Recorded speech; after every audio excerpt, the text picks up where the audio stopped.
ವಾಲ್ಮೀಕಿ ನಿಗಮದಲ್ಲಿ ನಡೆದಂತಹ ಬಹುಕೋಟಿ ಹಗರಣಕ್ಕೆ ಸಂಬಂಧಪಟ್ಟಂತೆ ಈಗ ಸಾಲು ಸಾಲು ಅರೆಸ್ಟ್ ಪ್ರಕ್ರಿಯೆಗಳು ಸಾಗ್ತಾ ಇರೋ ಹಾಗೆ ಕಾಣಿಸ್ತಾ ಇದೆ.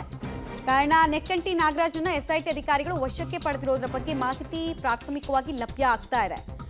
ಇನ್ನು ಸಚಿವ ನಾಗೇಂದ್ರ ಅವರ ಆಪ್ತರಾಗಿದ್ದಂತಹ ನೆಕ್ಕಂಟಿ ನಾಗರಾಜ್ ಬಗ್ಗೆ ಹಲವು ಗುರುತರ ಆರೋಪಗಳು ಕೇಳಿಬಂದಿತ್ತು.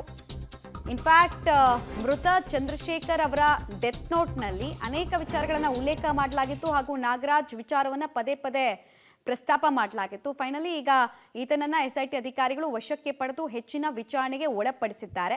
ನಾಗರಾಜ್ ನಂತರ ಯಾರ ಕಡೆಗೆ ಆ ಉರುಳು ಇನ್ನು ಸುತ್ತಕೊಳ್ತಾ ಹೋಗುತ್ತೆ ಅನ್ನೋದು ಪ್ರಶ್ನೆ. ಒಂದ್ ಕಡೆಗೆ ಸಚಿವರ ತಲೆದಂಡಕ್ಕೆ ಆಗ್ರಹ ಕೇಳಿ ಬರ್ತಾ ಇರೋದ್ರ ಬೆನ್ನಲ್ಲೇ ಅವರ ಅಕ್ಕಪಕ್ಕ ಗುರುತಿಸಿಕೊಂಡವರನ್ನ ಕೂಡ ಈಗ ಎಸ್ಐಟಿ ಅಧಿಕಾರಿಗಳು ವಶಕ್ಕೆ ಪಡಿತಾ ಇರೋದ್ರಿಂದ ಎನಿ ಮೂಮೆಂಟ್ ಇದು ಸಚಿವ ನಾಗೇಂದ್ರ ಅವರಿಗೂ ಕೂಡ ಉರುಳಾಗಬಹುದು ಅಥವಾ ಅವರ ತಲೆದಂಡಕ್ಕೆ ಮುಹೂರ್ತ ಹತ್ತಿರದ ದಿನಗಳು ನಿಗದಿ ಆಗ್ತಾನೂ ಇರಬಹುದು. ಯಾಕಂದ್ರೆ ನಾಗರಾಜ್ ಮುಖಾಂತರ ಅನೇಕ ಅನ್ಯಾಯಗಳಾಗಿದೆ ನನಗೆ ಅನ್ನೋದು ಕೂಡ ಮೃತ ಚಂದ್ರಶೇಖರ್ ಅವರ ಮಾತಾಗಿತ್ತು ಅವರ ಡೆತ್ ನೋಟ್ನಲ್ಲಿ.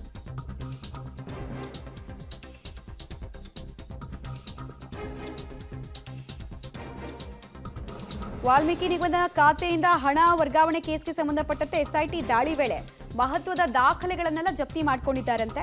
ಆರೋಪಿಗಳ ಬ್ಯಾಂಕ್ಗೆ ನೀಡಿದ ನಕಲಿ ಪತ್ರಗಳು ಅಂದ್ರೆ ಫೋರ್ಜ್ಡ್ ಡಾಕ್ಯುಮೆಂಟ್ಸ್ ಅನ್ನು ಏನು ಯೂಸ್ ಮಾಡಿದ್ರು ಅದನ್ನೆಲ್ಲ ಸೀಸ್ ಮಾಡಿದ್ದಾರೆ. ನಕಲಿ ಸೀಲ್ಗಳನ್ನ ಕೂಡ ಎಸ್ಐಟಿ ತಂಡ ಜಪ್ತಿ ಮಾಡಿದೆ. ಮಂತ್ರಿ ಆಪ್ತರ ಕಚೇರಿಗೆ ಬಂದಾಗ ಸಹಿ ಮಾಡಿರುವ ರಿಜಿಸ್ಟರ್ ಬುಕ್ ಅನ್ನ ಕೂಡ ಸೀಸ್ ಮಾಡಲಾಗಿದೆ.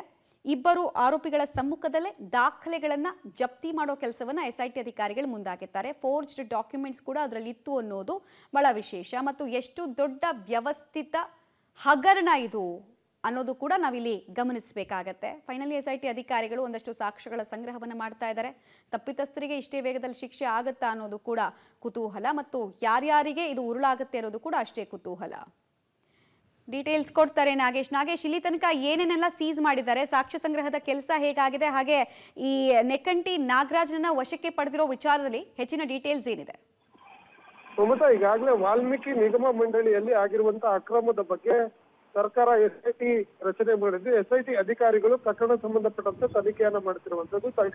ತನಿಖೆಯ ಮುಂದುವರೆದ ಭಾಗವಾಗಿ ಇವತ್ತು ಸಂಜೆ 4:15 ಸುಮಾರಿಗೆ ನಿಗಮ ಮಂಡಳಿಗೆ ಹೋಗಿ ದಾಳಿಯನ್ನ ಮಾಡಿರುವಂತದ್ದು. ಪ್ರಮುಖವಾಗಿ ಒಂದು ಆರೋಪ ಇರುವಂತದ್ದು, ಬಂಧಿತವಾಗಿರುವಂತ ಪರಶುರಾಮ್ ಮತ್ತೆ ಇಬ್ಬರು ಆರೋಪಿಗಳು ಅಲ್ಲಿ ನಕಲಿ ದಾಖಲೆಗಳನ್ನು ಸೃಷ್ಟಿ ಮಾಡ್ಲಿಕ್ಕೆ ಒಂದಷ್ಟು ಟೆಕ್ನಾಲಜಿಕಲಿ ಸೀಲ್ಗಳನ್ನೆಲ್ಲ ಬಳಕೆ ಮಾಡಿದ್ರು ಅನ್ನುವಂತ ಒಂದು ಮಾಹಿತಿ ಎಸ್ಐಟಿ ಅಧಿಕಾರಿಗಳಿಗಿತ್ತು. ಹಾಗಾಗಿ ಸಂಜೆ ದಾಳಿ ಮಾಡಿ ಅಲ್ಲಿರುವಂತಹ ಸೀಲ್ಗಳು ಮತ್ತೆ ನಕಲಿ ಸೈನ್ಗಳಿಗೆ ಬಳಕೆ ಮಾಡ್ಲಿಕ್ಕೆ ಬಳಸಿದಂತಹ ಟೆಕ್ನಿಕಲ್ ಎವಿಡೆನ್ಸ್ ಗಳನ್ನೆಲ್ಲವನ್ನು ಕೂಡ ಈಗ ಎಸ್ಐಟಿ ಅಧಿಕಾರಿಗಳು ವಶಕ್ಕೆ ಪಡೆದಿರುವಂತದ್ದು. ಅದರ ಜೊತೆಗೆ ಈಗಾಗಲೇ ನೆಕ್ಕಂಟಿ ನಾಗರಾಜ್ ಅವರನ್ನ ವಶಕ್ಕೆ ಪಡೆದಿರುವಂತಹ ಉದ್ದೇಶ ಈ ಒಂದು ಪ್ರಕರಣದಲ್ಲಿ ಅವರ ಪಾತ್ರವೂ ಇದೆ ಅನ್ನುವಂತ ಮಾಹಿತಿ ಈಗ ಸದ್ಯ ಎಸ್ಐಟಿ ಅಧಿಕಾರಿಗಳಿಗೆ ಸಿಕ್ಕಿರುವಂತದ್ದು. ಹಾಗಾಗಿ ನಾಗರಾಜ್ನ ವಶಕ್ಕೆ ಪಡೆದಿರುವಂತಹ ಎಸ್ಐಟಿ ಅಧಿಕಾರಿಗಳು ಈಗ ಸದ್ಯ ತನಿಖೆಯನ್ನ ನಡೆಸ್ತಿದ್ದಾರೆ ಅನ್ನುವಂತ ಮಾಹಿತಿ ಈಗ ಇರುವಂತದ್ದು. ಮೇಲ್ನೋಟಕ್ಕೆ ಈಗ ಸಚಿವರ ಜೊತೆ ಗುರುತಿಸಿಕೊಂಡಿದ್ದ ಅನ್ನುವಂತ ಮಾಹಿತಿ ಕೂಡ ಎಸ್ಐಟಿ ಅಧಿಕಾರಿಗಳಿಗೆ ಸಿಕ್ಕಿರುವ ಕಾರಣ ಇವೆಲ್ಲ ಮಾಹಿತಿ ಆಧಾರವಾಗಿ ಇಟ್ಕೊಂಡು ಆತನನ್ನ ವಶಕ್ಕೆ ಪಡೆದು ತನಿಖೆಯನ್ನು ಮಾಡುತ್ತಿದ್ದಾರೆ ಅನ್ನುವಂತ ಮಾಹಿತಿ ಈಗ ಸದ್ಯಕ್ಕೆ ಇರುವಂತದ್ದು. ರೈಟ್, ಧನ್ಯವಾದ ನಾಗೇಶ್, ನಮ್ಮ ಮಾಹಿತಿಗಾಗಿ.